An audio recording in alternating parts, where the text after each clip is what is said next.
Gulf of Mexico, where there are Sasquatch sightings. That's where we're gonna go. So many chilling encounters just waiting to be retold. So join us here in the spooky woods for the Dude Chat Show.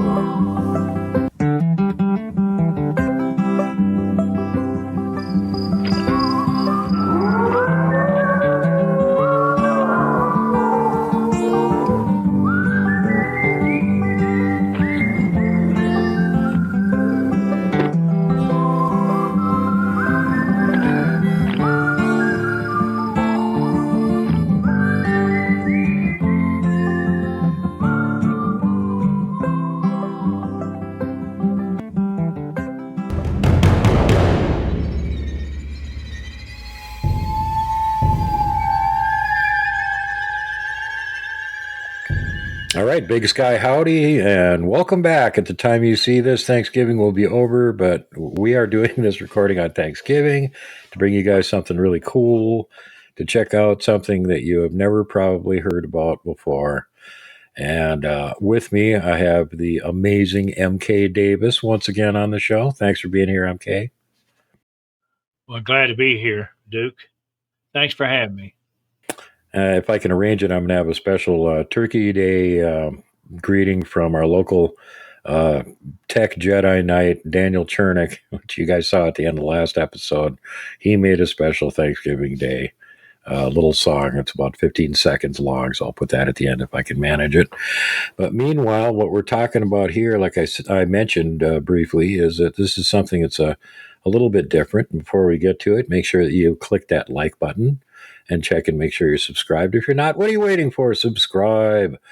And you can get additional videos not available to regular channel members by becoming a channel member. And you also get cool icons of Junior Glag or Mr. Smiley, depending on what level you join at. And don't forget to leave a comment after the show. That really helps to push it in the algorithm so other people find it and get to check out this super cool episode that you're about to enjoy here. And so today, what we're talking about is something that's very little covered in history, and where it is, it tends to be covered up more than covered. And this seems to be a report of the natives having to actually petition some giant demigod that they knew to save their bacon from the conquistadors. So this may be an actual account of the natives getting a mountain giant on their side to help them whoop the conquistadors' butts. Take it away, MK. Well, as a matter of fact, it holds the distinction of being the only successful revolt against the established government. Very successful, too, because it was, 100 years before they even tried to come back again? Yeah, right. It worked that well. They went down to Mexico and stayed, and just didn't bother anybody for 100 years. Now, this was a group of people that they were kind of fractured. It was the Pueblos. I think they call them ancestral Pueblos now, but they, if you watch the shows like on YouTube and stuff, they'll go up there and fly a drone up on a cliff, and they'll see where people lived up there with very little, sustenance, and they made these walls to they could get behind, and they had granaries that held their food. All those people typically they were all considered themselves separate nations. But after the Spanish came in there and kind of bulldozed their way in, they enslaved the Pueblos. And the Pueblos, it got to the point where the Pueblos did a lot of stuff like with the kivas. They call the kivas the round holes in the ground. Right. That the Spanish considered to be extremely pagan, and they were going to put a stop to it. They rounded up all of their medicine men from every one of those Pueblo people. And I think they ended up with 47. And they were torturing those people. And after that, the Pueblos said, "We've got to do something. We've got to do something." And they had a deity that lived to the north, far north from there. How far north? They said it was a 2-week ride. That's a ways. That's riding hard to find them. But this particular personage was a spiritual being and a physical being, and he had a name, and it was called Po Seyamo.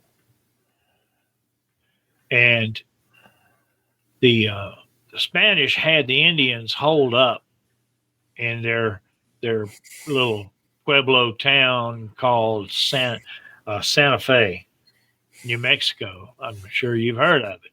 Still there. Sounds familiar. And they intercepted this person that they called Poseyamo's lieutenant. And the lieutenant had a knot, what you call a leather ball, and it had strings on it, and each string had X number of knots in it. And they were carrying, that was to tell them when to start the revolt. And the Spanish were determined to find out. But as it turned out, they started it, I think, 10 days early after the Spanish had figured it out. And the Indians were down in an arroyo, getting their weapons, putting their war paint on, and they got spotted by this guy. They called him Hidalgo. I don't know whether that was a title or a name, but he rides in among them and says, "Don't you know that I would give my life for any one of you?" And they attacked him, and he rode out of the arroyo with people hanging off his horse, trying to pull him off. But he did make it back. But the revolt proceeded as planned, and the revolt was planned by none other than the demigod. No, he wasn't a demigod. He was the man. He was the god. Poseyamo. And Poseyamo was, they said that he was very dark skinned, over 10 feet tall. And he had yellow orange eyes. This does not sound like an escaped slave. And the other thing I should mention is we're going to be getting a whole lot of important points to remember along the way in the story. Important point to remember and take away with you, number one, is torturing medicine man, bad idea. Very bad idea.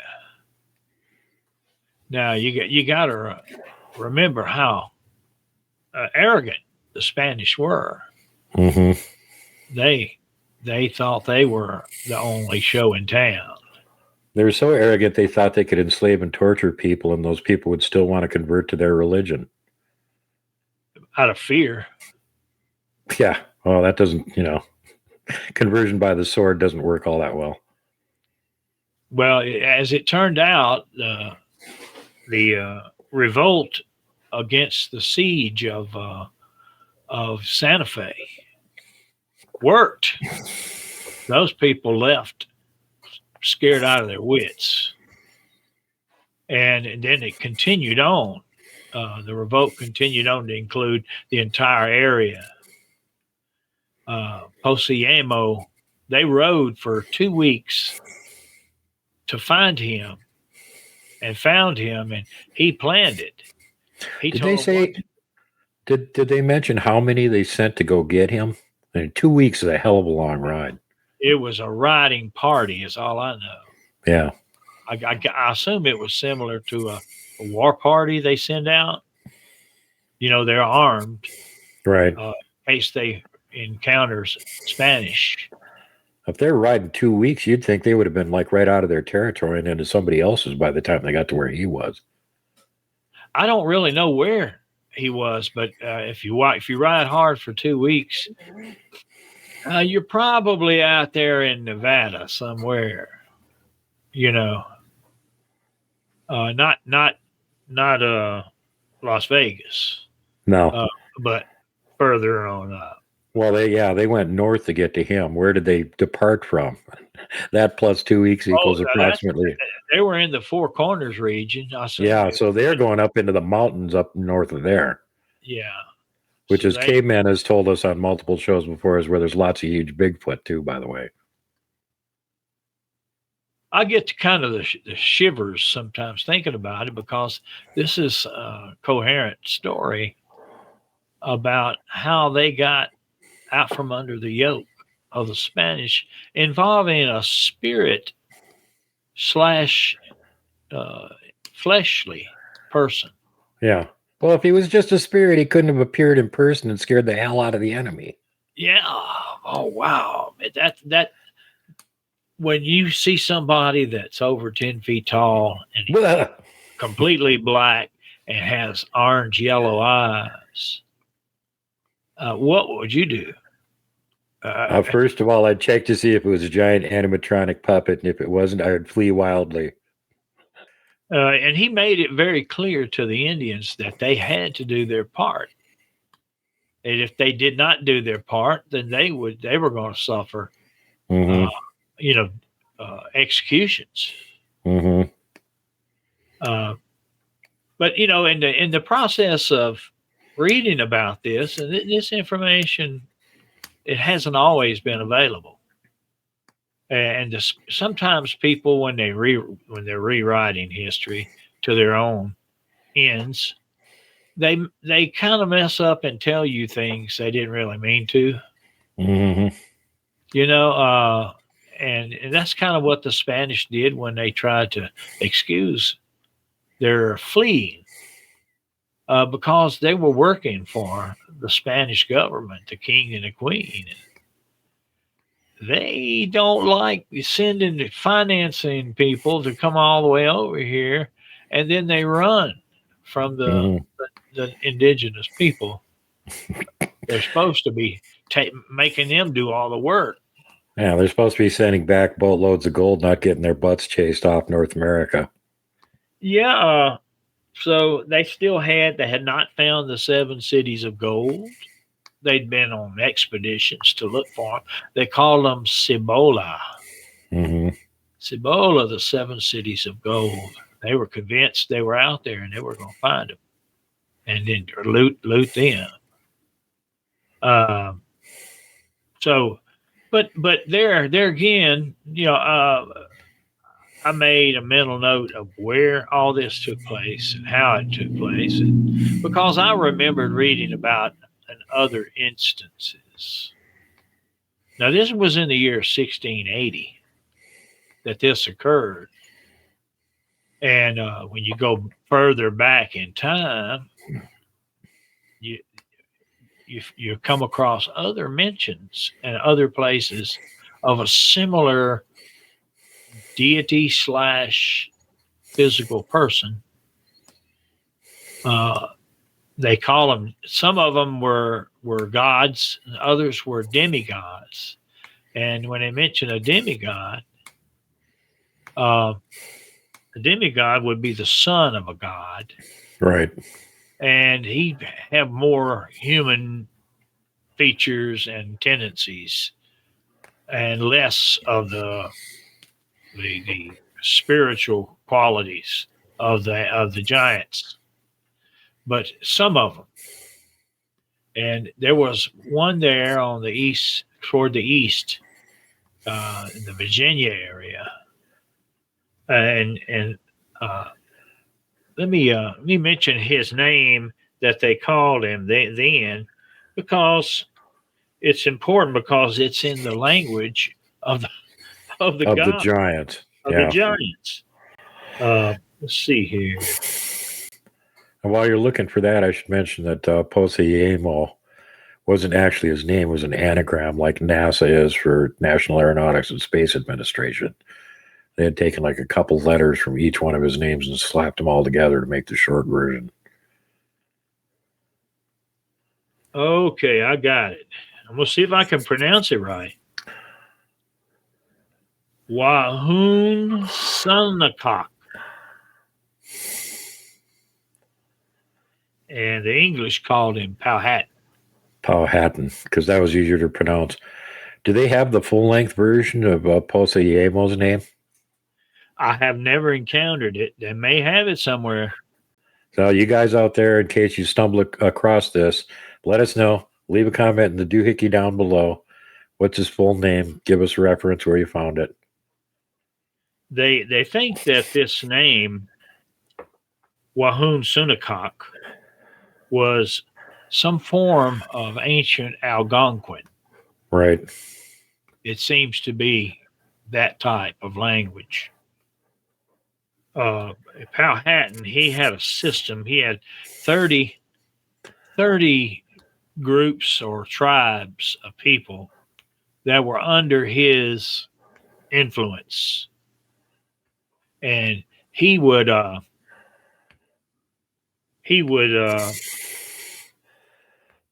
get a tribute from them at the end of the year or whatever when he prearranged time. And he kind of was their protector as a demigod would be. Well, like a feudal lord in Europe or something, too. The locals give him food. In return, he protects them. That's the way it works. He wore this what they call a mantle, and I have a picture of it there. And it looks like it's made of leather or maybe cloth. I can't really tell for sure. But it's got a kind of a scene on the front, and it's got him in the center, big tall giant or demi giant, and then two standing deer on either side of him. Standing deer means first man. Mm-hmm. So he's above men, all men.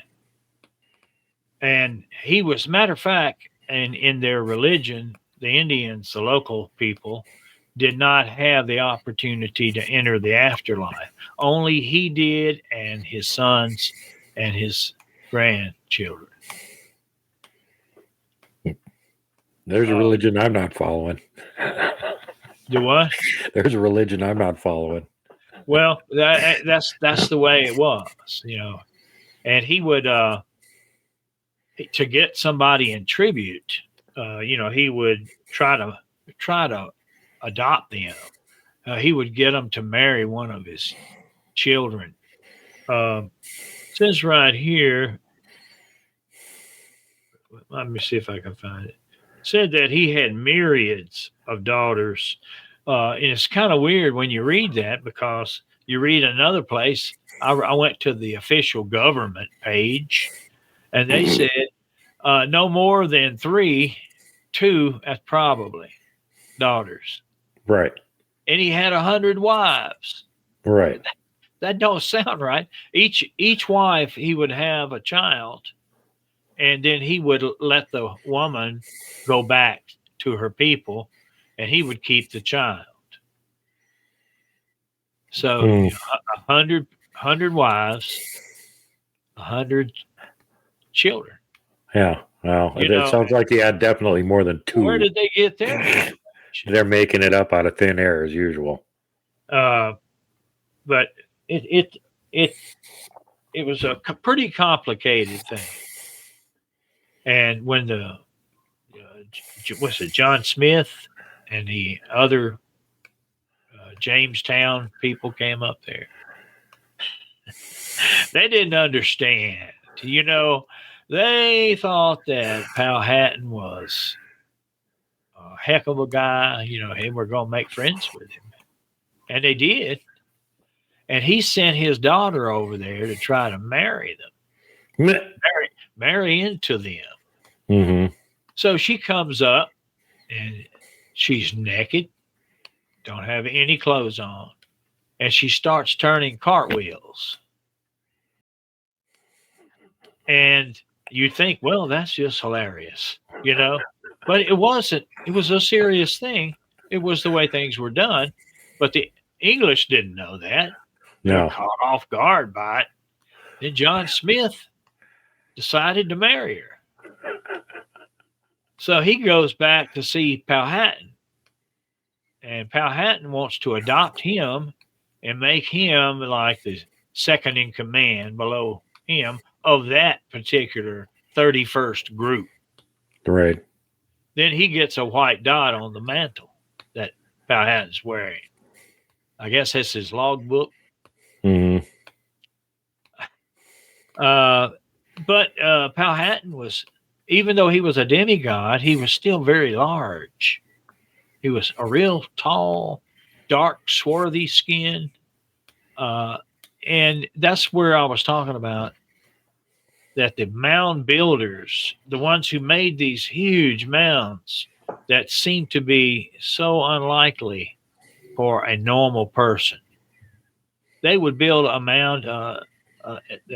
We had one down here that was 8 acres on top of the mound, Yike. 50 feet tall. That's a lot of dirt. And they, it's a superhuman thing to do. They shot a core sample down in the mound, test the, test the compression rates, that if they were built in, they would try to determine how long it took to build the mound. Right. They came up with 1 month. What? It was all the same compression all the way down. Okay. There was nothing to measure. So that's unexplainable. Mm-hmm. And there's also over in Poverty Point, that big mound over there was done in about a month. Nobody knows how. How do you feed people that are hunter gatherers? And then they still have time to build that mound in a month. Yeah. No, that's more like something you'd see out in Egypt, the pyramids. It's just unexplainable by normal human means. Right. So I think it's widely recognized that there were some of these mounds contained the bones of giants. Well, and when they dug them up, they found bones of giants in them. So yeah. Yeah, it explains it. The giants are able to do a lot more work. Now, what was the physical description of Powhatan? How big did they say he was? It doesn't give an exact size. It just said he was big. Big. And that he was powerful, not just big but powerful. He wasn't a beanpole. Yeah, and he dominated. Everybody around him, everything. He dominated. Hold on, So. No, here's the other thing. Now, I've heard through rumors or legends from various tribes that at the point where a bunch of them moved from the west and came over to the east, they ran into some really obnoxious, nasty giants that were 15, 20 feet tall. But there was another group of them that were more like, 8, 10 feet tall. They were also having a conflict with them, and they teamed up with them. And some of those smaller giants ended up intermarrying and inbreeding with those people.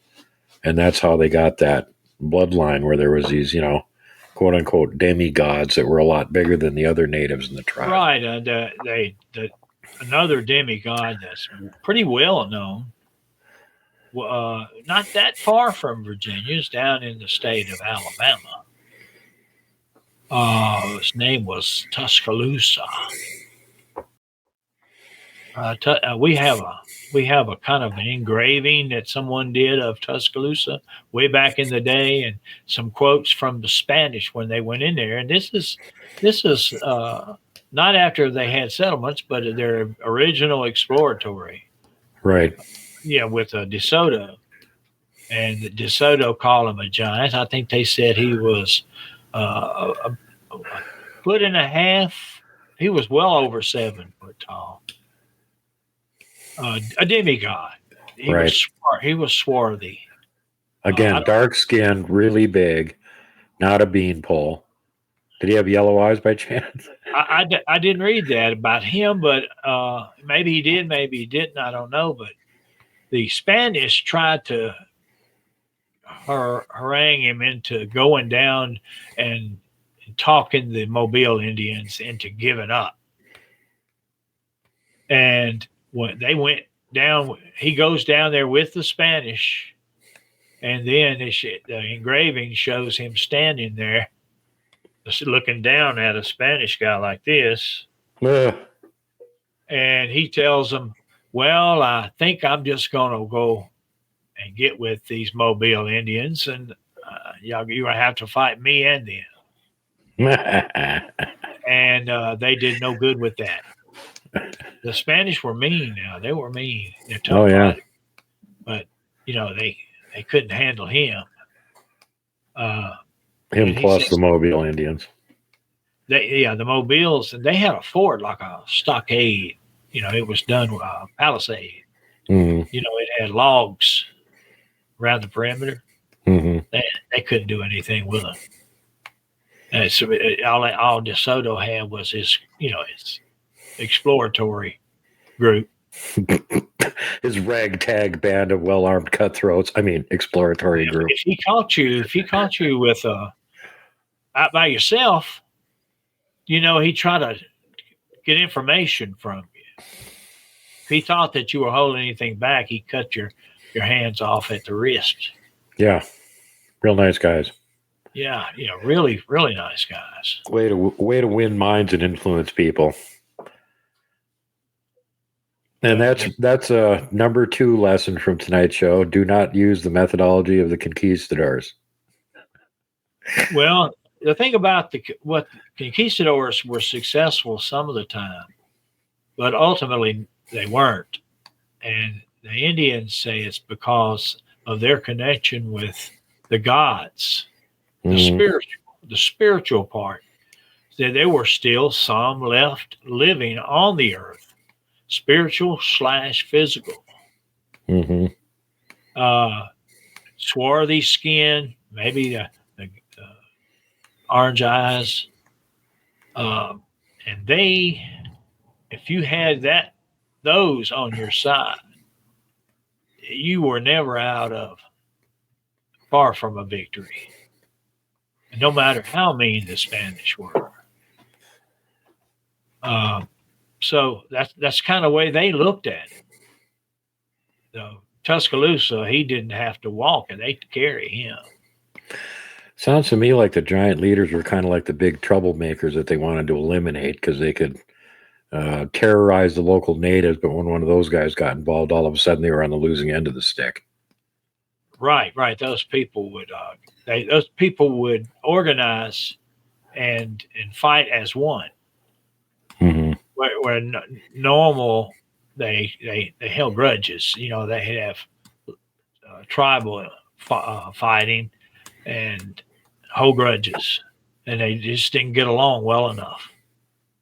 And the Spanish would take advantage of it. But when they got together, fought shoulder to shoulder, as Poseyamo had gotten them to do. The spirit/physical kick butt. Yeah. So now it sounds like, first of all, when they went to see Poseyamo, probably they're going to ask him to do everything, and then he went, no, I'm not doing it all myself. You guys get involved. That's kind of the way it was. He sent this guy. I forgot the guy's name. TNA. I think they called him The Spanish called him Pope. Pope. He was the lieutenant for Poseyamo. So Boy, good name. Poseyamo, as far as we know, Poseyamo himself didn't come down from the mountains. He sent a lieutenant to do it. He stayed up, but it's hard to imagine someone being the lieutenant of a myth. Mm-hmm. That's what the Spanish wanted to say, that the Poseyamo and Pope were both the same person. So that's what they tried to say. No, the little guy that was working for Poseyamo was 10 feet tall and had yellow eyes. Yeah. Good God, I wonder what he looked like. I don't know that I'd want to even see Poseyamo. Yeah, maybe that's the way they felt too. They were forced into it. Mm-hmm. At the point where they captured all your medicine men and they're torturing them, I can't think of anything that'd force your hand more to want to do it. So, when we hear stories about giants, and it's easy to just kind of relegate it to just a fanciful story and a myth. Right. But myths don't revolt. Myths don't lead revolts. Yeah, exactly. And keeping in mind, there was more than one battle here. They had more than one battle to chase these guys out of the area. Were there giants up to the 2 weeks to the north of where those pueblos were at, Santa Fe and all? I went in a cave called Lovelock Cave, and me and Don Monroe, and we found a handprint that was at least 18 inches wide. Now somebody had their hand there, because it wasn't just an artist's thing, where they spray the pigment around a hand. It had touched the ceiling, and the ceiling was gooey with hot soot and tar from previous fires and stuff and cooking. And it touched the wall, and when it pulled its hand back like this, it left these gooey ridges down each finger. Yeah. Yeah, it's got little suction ridges on each finger there. You can see them clearly in the picture. And that is why I know that it was an actual hand that size in that area. Now, that doesn't mean that it's the red-haired giants like the famous story goes. But it seems to mean that their giants were at least travailing across through there all the time. We don't know whether we've got all the data on that, a full understanding. But the first person to put it down in actual writing was Sarah Winnemucca Hopkins, the Chief Winnemucca, his daughter. And interestingly enough, Chief Winnemucca's son was named Natchez, which is the name of the Indian group down there close to me on the Mississippi River.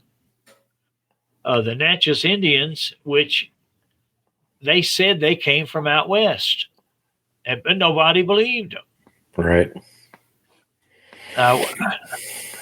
Yeah. Why would you not believe them? I don't understand the goings on with what is the official government trying to do, or what is their goal?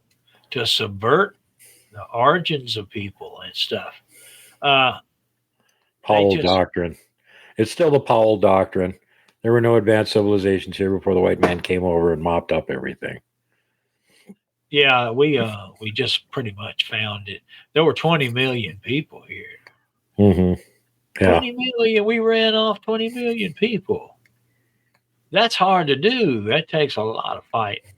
There may be lots of battles and stuff we don't know nothing about. Sure, there And, probably is. and the government, as far as giants go, probably knows a lot more than they're willing to say. Um, and we find out more, just like this latest information. We found out that more every day. The internet has become a repository for the collection of knowledge. It's the modern day version of the Library of Alexandria. Yep. But the average person can find these things.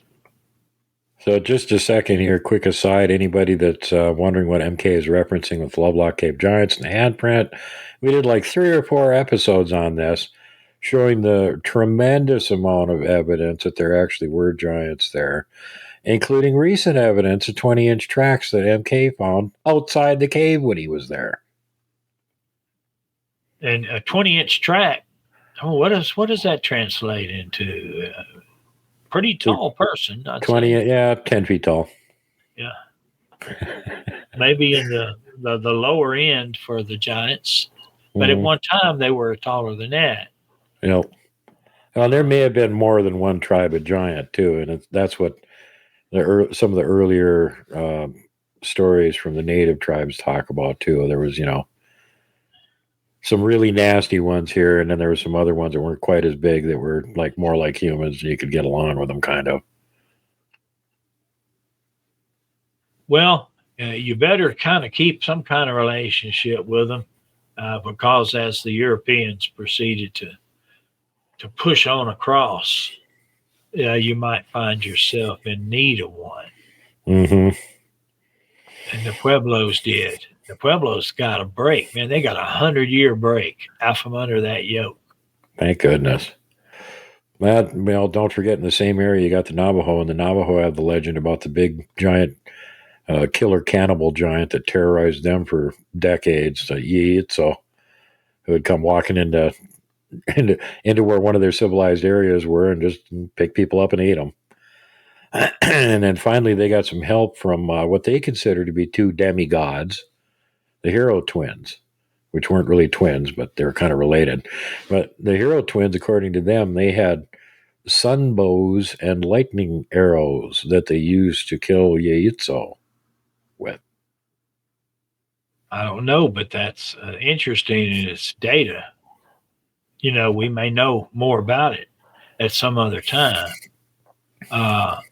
But you don't just throw things like that out the door because you don't understand them fully. Yeah. You, According to them, that was the kickoff of the war on the giants, and the Hero twins sided with the rest of the humans and apparently a lot of the cryptids too. And they all just kind of ganged up, chased the giants off the continent. So if there's any left around, they would probably tend to be the less hostile ones that they weren't particularly wanting to get rid of. I don't think that they reproduce very easy. No. The demigods, even they had kind of you see an effort they put into making babies. Mm-hmm. 100 wives. Mm-hmm. That's not how the Indians did things. No. But They then again, give the wife back, yeah, and keep the baby. if they had a dwindling bloodline, it makes sense though, because they'd want to make as many offspring as they could to try and keep that bloodline going. But we may know more about the language too. We just got a little taste of it with that first name of Powhatan, the non-English version. Some kind of expert recognized the Algonquin part of it, but still don't know exactly what it means. And again, the connection with the giants, the Algonquin Confederation had a long-going war with the Genosqua, the stone giants, the stone coats up there, which apparently they finally won because they're not eaten and gone. But that was a regular thing going on up there for quite some time until I think right about the time they got gunpowder technology, they could actually shoot holes in them and they could start winning at that point.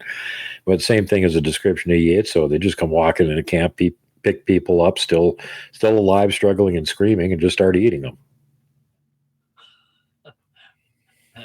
What a pleasant kind of thing going on. What if you thought, well, I have nothing to look forward to but getting eaten? Yeah. Well, it'd be a strong motivation for all the humans to figure out a way to get rid of them. I'll tell you that much. You'd have to. I mean, there'd be no choice. Mm-hmm. This is what might be a giant. If it'll show it, it might not show it. There we go. We can kind of see it. There you go. Let me see if I can get it up. And I'll show that on the big screen here right now. Okay. That's a pretty strange fellow. That was found in Missouri. Mm-hmm. That does not look like normal human. Now, Missouri, of course, anywhere along the Mississippi River, that's where all the mound builder civilization was. And a lot of those mounds are gone. Probably 90% of them, farmers flattened them and made fields where they were. And a bunch of them that got dug up, they found giant bones in them, which then the people at that one institution that starts with an S carted off, never to be seen again. Yeah, the most popular one there is, isn't it? They're so popular they interfere with other countries' archaeology too. You know, when they first started, the one that started with S, yeah, the United States didn't want them, and they forced it on the United States by using economic leverage, because they intended to be the go-to people for the history. You know, they were going to have the control the narrative on it. So if you came across and you took out 20 million people, you would need someone to say, maybe it was 20,000. Yeah, they got the numbers wrong. They put a couple extra zeros on there. Right, you have to throw in those doubts. Stuff and make things disappear. And if you guys think we're just exaggerating or something, and that maybe this organization that starts with an S isn't very accurate, or is actually accurate, and we're just fibbing about it. Well, consider this: the guy who lent his name to this S organization was a millionaire that donated all of his money when he died to create this organization. Maybe he had an agenda.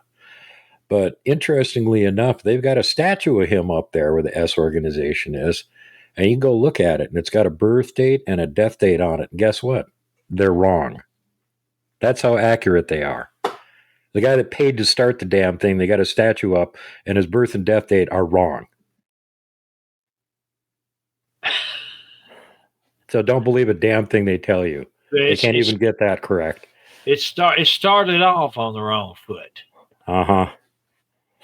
This had a lot to do with the Powell Doctrine, too. At the time Lincoln was our president, he was openly talking about the existence of giants. And then a few years later, all of a sudden, nobody wanted to talk about it anymore. And that had to do with the conquest of the West, and that we had the divine right to do it, basically, as long as there wasn't any advanced civilizations, because we were just improving their lives and dragging them up to our level.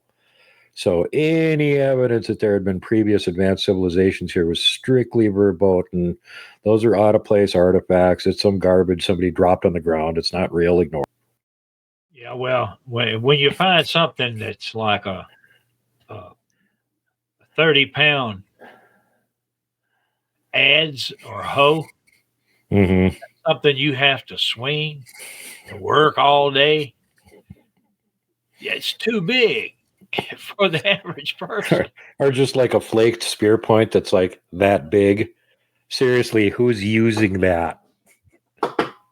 That should go without saying. They should. Then they'll start to say, well, that's ceremonial. Yeah, right. They just built that just to say they had the biggest one. Well, they do the same thing with the remnants of ancient combat technology left over in Europe and Japan and places like that, where they get these gigantic swords that are way too big for a human to wield. And they go, oh, those were just bearing swords. They carried them in the front of parades and they put them on walls and stuff. Really, how do you know that? So we are the beneficiaries of the last what? How long has the Smithsonian been there? 150 years Mm, of having them control the narration. yeah, it's been over 100 years since the Powell Doctrine, and they're still running with it. And you know, some of the things might be accurate. They were talking about the Bering land bridge. Right. It's maybe it did do that. Maybe the ocean came down in it, but now they're starting to say, well, we took another look at it and we figure they at least half of those people came around the coastline in boats within the kelp beds. Mm-hmm. The kelp beds moderated the ocean where it wouldn't be so strong and allowed smaller boats. If you stayed in the kelp beds, you wouldn't just capsize. Well, let's look at all the finely chipped spear and arrow points that they found in big cache of them over on the East Coast. Clovis points. Where did those come from? They're identical to the ones that the Europeans were making at the same time, and they're really, really old. As a matter of fact, they go back to not the last ice age, but the one before it. Anything unusual or peculiar about that ice age? Well, one interesting thing about that ice age is it got so cold, the North Atlantic froze over. So if you were doing the Eskimo thing and you had your little boat and you were making igloos and living on the ice and then getting in your little boat to go race around and get more food every day, you could just, you're living on that ice sheet. And eventually, if you went far enough west, you would discover that, hey, this ice sheet connects up to a whole big landmass. And now we're on another completely different landmass. And that could be how those things got over here. I wanted to show you this if I can get it right. Look at that. Yeah, obsidian. It's not obsidian. It's Clovis. Oh, it isn't. It's Clovis. That's what I was. Yeah, what kind of rock is it? I have my own Clovis. Yeah, there's one of them right there. Some of the oldest stuff in the country, they say. I was a beneficiary of inheriting this from a friend of mine who knew I was interested in Indian stuff, and he was getting really, really old and decrepit, and he told me that he'd rather me have it than somebody come and get it after he died. Was that Methuselah or Joe? Not Methuselah. I really appreciated that. Yeah, those things just aren't, like common as hen's teeth, and they're very rare. Yeah, they ain't really making them anymore, so they're getting rarer as time goes along. When they first found Clovis points, they thought this is it. This is the oldest people. These are the people who came across the Bering the land bridge. Mm-hmm. But now they say that there's older ones even. Yeah, well, that's what I'm pointing out. The oldest cache of Clovis points that they found, and it actually was a cache. Somebody had buried them. Is over on the East Coast, and they date back to the previous ice age. So they came over across the North Atlantic ice sheet 2 ice ages ago, and then the last ice age they came across Beringia over to the West Coast. With the assistance of maybe a giant or two, maybe? What do you think? Well, according to the Sasquatch, they said they were friends with us, and both of them migrated over to North America together as a group. And that explains how all those giant mega predators that were living over here at the time somehow disappeared and didn't eat all the humans that came over here because they had friends to help them. They would have had to have some pretty good sized friends. Yeah, well, 10, 12 feet tall. They're pretty big. I would love to be able to see back in time and get the real lowdown on how all this came about. But it's we know more now than we did. And Yeah. if you don't believe in giants, then none of this we discussed tonight would be of any value. But if you've got an open mind and you think they could be, then you put pin marks on the map, and you say there was a giant on the east, there was a giant in Alabama, there was a giant out west, Poseyamo, and word has it there were some more giants in California, Southern California. Yeah, Catalina Island. Yeah, so that those were there and available to be part of the history of those places. The Spanish came in not expecting to do battle with a giant, not even in any way imagining. They came in fully expecting to reap the gold and plunder it and make other people do the work. And Yep. In 1680, all of that changed. So do we have any kind of hard numbers on how many were involved in either of those two big fights? I think it was 300. I think they killed 300 people. Oh, geez. I think it'd be interesting to know what size forces were facing off against each other.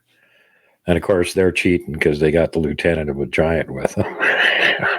I mean, once these Pueblo Indians committed, once they said yes, we're going to do just like Poseyamo says, and we got the thing there to check the knots on the string every day. Right. They'll take one out, and it would get closer and closer.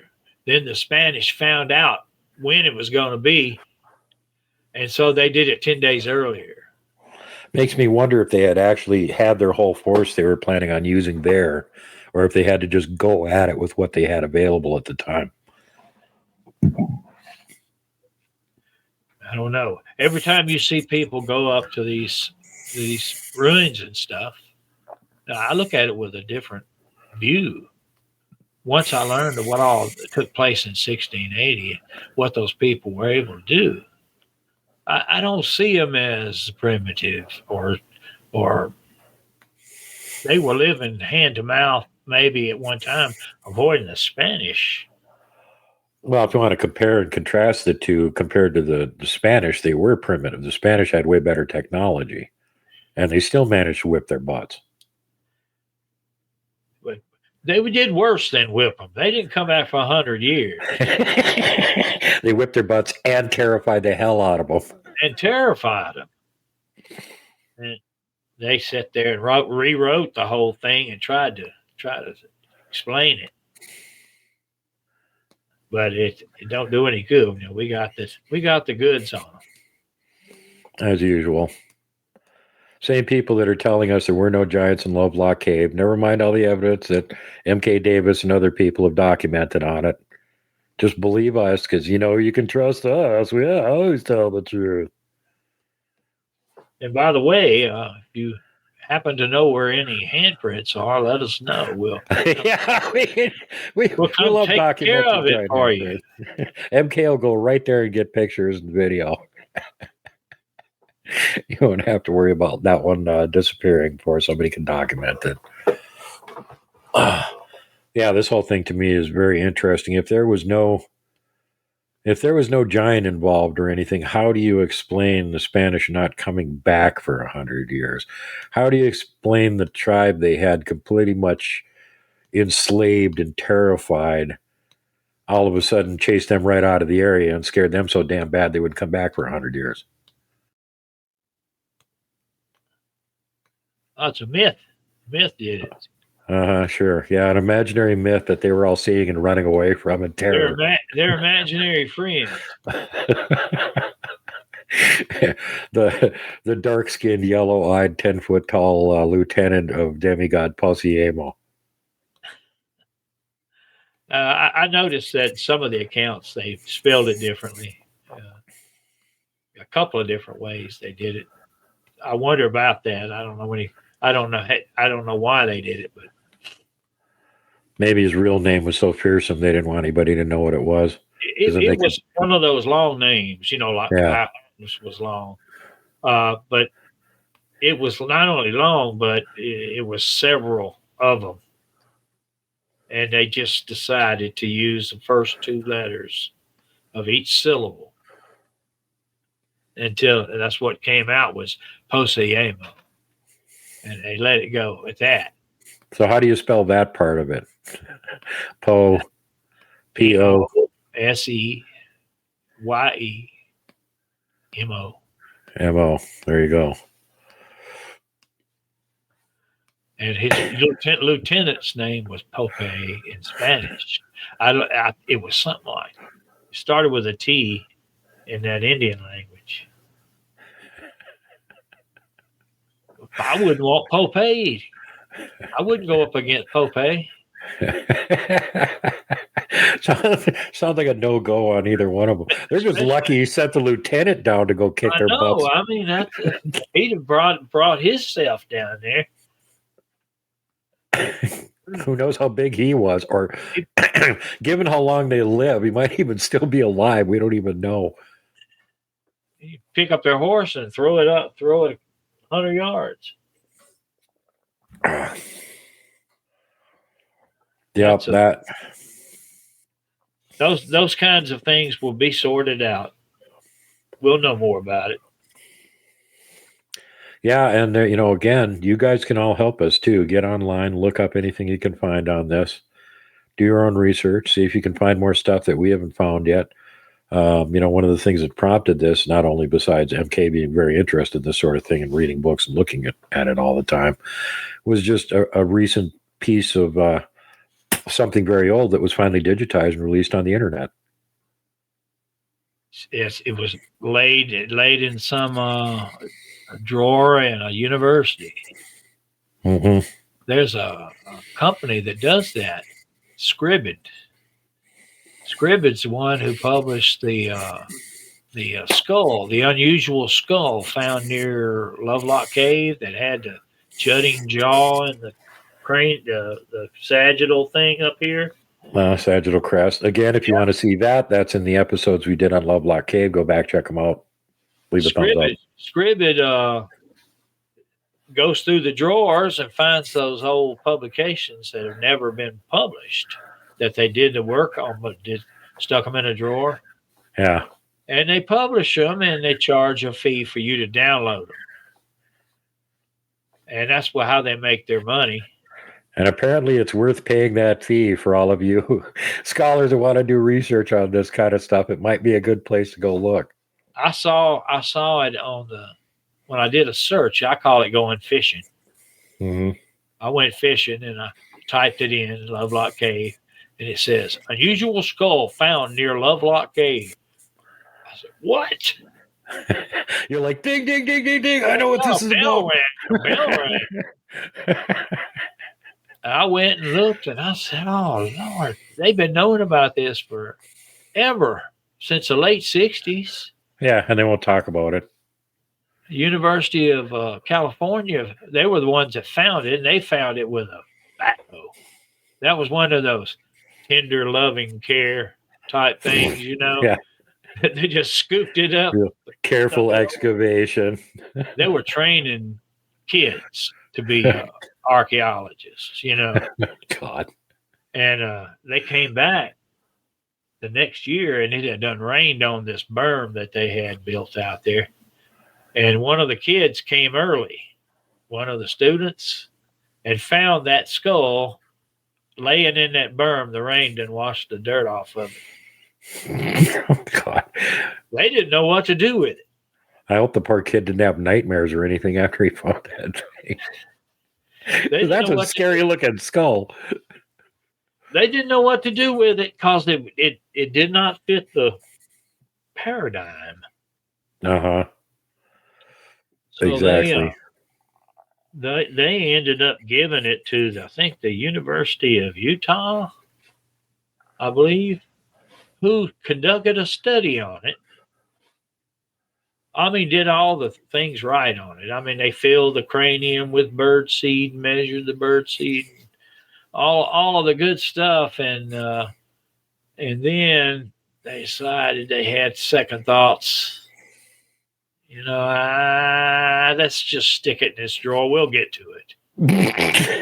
Somebody will find it in 100 years and ignore it, burn it, and then we won't be blamed. Along comes Scribbed, who's opening all the drawers, looking at them, and they find it in there, and they publish it. Thank you. Well, I published that it was published. And I had some pictures. I did screenshots, and a lot of the people that interested in this subject threw a fit, and Scribbed took it down. Good thing you copied it. Yeah, if I hadn't copied it, there were several other people copied it as well. So again, too late. Can't put the horse back in the barn now. Oh no, Pandora was out of the box. Yep. They found near Lovelock Cave that ugly looking, scary looking skull. And there's other bones out there, but they just hacked them all up with a backhoe. Mm-hmm. Yeah, very, very I hate to use the word uncouth, but it was kind of uncouth, people's remains. Like Jejune or Déclassé. I found the spot where it happened, and I walked out there, found a little piece of Indian corn cob, no telling how old it was, and then I found this, which is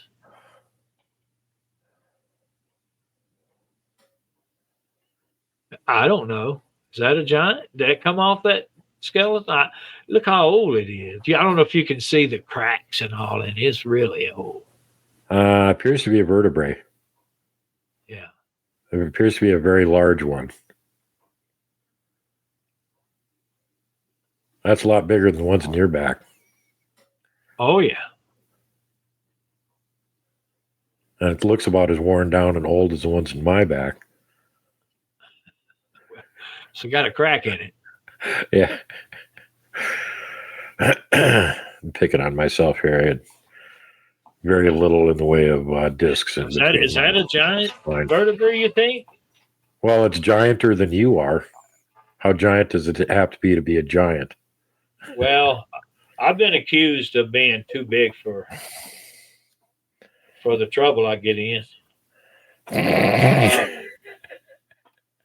But I picked it up because it might be. Yeah, well, that looks like a good thing to save up, and considering where you got it from, it could be important. It was out in the weather and exposed and had already been tumbled. Yeah, getting ready to be completely gone, and nobody will ever see it. Right, exactly. Well, we're up to about up to the limit on time here. Was there anything else you wanted to bring up? Oh well, I just thank people for their interest in it, and always keep alert to things. Be aware, because information can come to you from any direction in any kind of way, and if you're there to put it together, it's a discovery that